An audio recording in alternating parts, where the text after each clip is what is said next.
Matthew chapter 18. In that hour the disciples came to Jesus, saying, "Who then is greatest in the kingdom of heaven?" Jesus called a little child to himself, and set him in the middle of them, and said, "Most certainly, I tell you, unless you turn and become as little children, you will in no way enter into the kingdom of heaven. Whoever therefore humbles himself as this little child is the greatest in the kingdom of heaven. Whoever receives one such little child in my name receives me. But whoever causes one of these little ones who believe in me to stumble, it would be better for him if a huge millstone were hung around his neck and that he were sunk in the depths of the sea. Woe to the world because of occasions of stumbling. For it must be that the occasions come, but woe to that person through whom the occasion comes. If your hand or your foot causes you to stumble, cut it off and cast it from you. It is better for you to enter into life maimed or crippled, rather than having 2 hands or 2 feet to be cast into the eternal fire.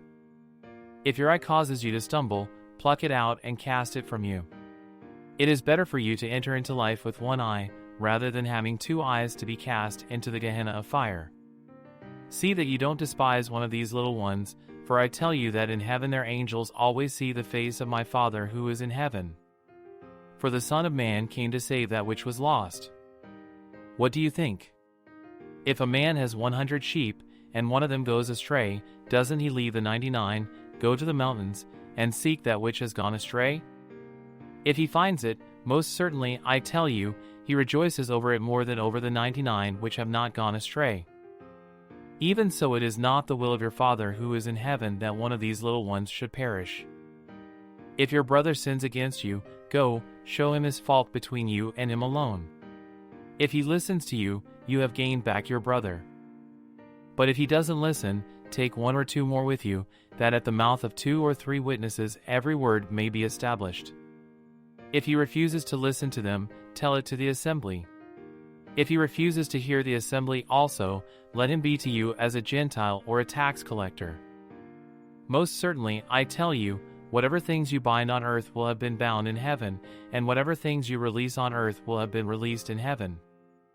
Again, assuredly I tell you, that if 2 of you will agree on earth concerning anything that they will ask, it will be done for them by my Father who is in heaven.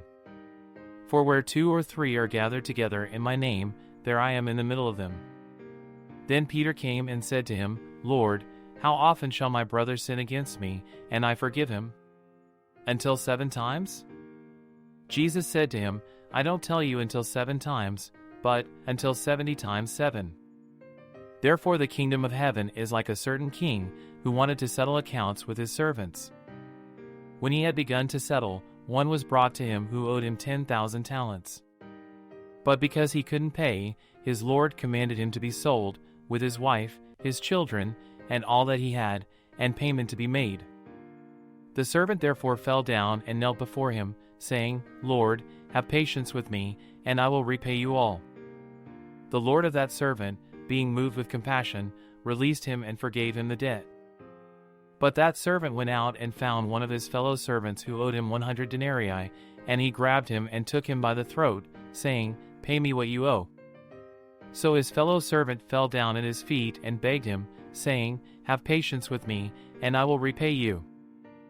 He would not, but went and cast him into prison until he should pay back that which was due.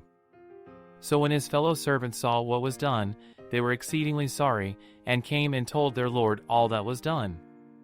Then his lord called him in and said to him, You wicked servant, I forgave you all that debt because you begged me. Shouldn't you also have had mercy on your fellow servant, even as I had mercy on you? His lord was angry, and delivered him to the tormentors until he should pay all that was due to him. So my heavenly Father will also do to you, if you don't each forgive your brother from your hearts for his misdeeds.